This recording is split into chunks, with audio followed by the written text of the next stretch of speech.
السلام علیکم ورحمۃ اللہ وبرکاتہ۔ جی میرے محترم بھائیوں اور میری بہنوں، رمضان المبارک کا مہینہ ہمارے پاس ایک اللہ کا مہمان ہے۔ اس سے ہم فائدہ اٹھاتے ہوئے آج میں نے آپ کو ایک ایسا رمضان المبارک میں وظیفہ کرنے والا بتلانا ہے۔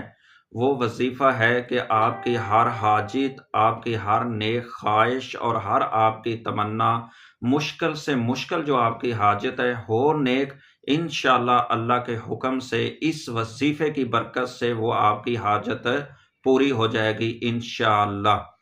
رمضان کا یہ وظیفہ ہے، انشاءاللہ آپ رمضان کے اندر کر کے دیکھیں اور آپ تمام پریشانیوں سے چھٹکارا حاصل کریں۔ آئیے میرے محترم بھائیوں، اس وظیفہ بتلانے سے پہلے میری گزارش یہ ہے کہ اگر کسی میرے وظیفے کے اندر شرک اور بدعت ہو تو اس پر آپ نے بالکل عمل نہیں کرنا۔ عمل وہی ہے جو قرآن و حدیث سے ثابت ہو یا جس کے اندر شرک اور بدعت نہ ہو۔ دوسری بات میرے محترم بھائیوں یہ ہے کہ یہ جو آپ ویڈیو دیکھ رہے ہیں اس کو آگے شیئر بھی کر دیں، لائک بھی کر دیں اور کمنٹ بھی کر دیں۔ بہت شکریہ۔ آئیے محترم بھائیوں، میں آپ کوئی ہر حاجت، ہر مشکل، ہر پریشانی کا ایک اتنا بڑا وظیفہ آپ کو بتلانے لگا ہوں جس وظیفے کو بہت کم لوگ جانتے ہیں۔ اکثریت لوگ اس وظیفے کو نہیں جانتے۔ اتنا یہ پاورفل وظیفہ ہے، یہ میری طرف سے آپ کو ایک تحفہ ہے۔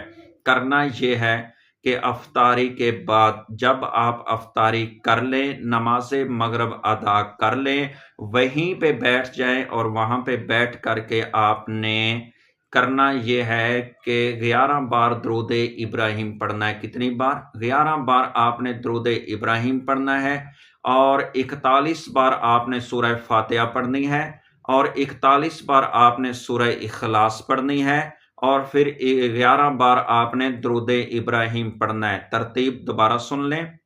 نماز مغرب کے بعد جب آپ افطاری کر لیں، نماز ادا کر لیں، اس کے بعد 11 بار درود ابراہیم اور 41 بار آپ نے سورہ فاتحہ پڑھنی ہے اور 41 بار سورہ اخلاص اور پھر 11 بار آپ نے درود ابراہیم پڑھنا ہے۔ اس کے بعد آپ ہاتھ اٹھا کر کے جو بھی آپ کی نیک حاجت ہے، رشتہ نہیں ہو رہا، اچھے رشتے کے لیے یا پھر اپنی کسی بیماری کے لیے، جادو جنات سے نجات کے لیے، نظر بد سے نجات کے لیے، مال اور دولت کے لیے، کاروبار کے لیے، کسی بھی کام کے لیے جو آپ کی نیک خواہش اور نیک تمنا ہو، اس کے لیے پھر آپ دعا کریں۔ انشاءاللہ رمضان کے اندر آپ یہ وظیفہ کر لیں، اللہ کے حکم سے آپ کی جو بھی دلی نیک خواہش اور تمنا ہوگی، اللہ اس وظیفے کی برکت سے اللہ تعالیٰ پوری کر دے گا۔ میں دعا کرتا ہوں کہ جن کی بھی نیک خواہشیں اور نیک تمنا ہیں، اللہ تعالیٰ اس رمضان کی برکت سے ان کی وہ خواہشوں کو پورا کر دے۔ السلام علیکم ورحمۃ اللہ وبرکاتہ۔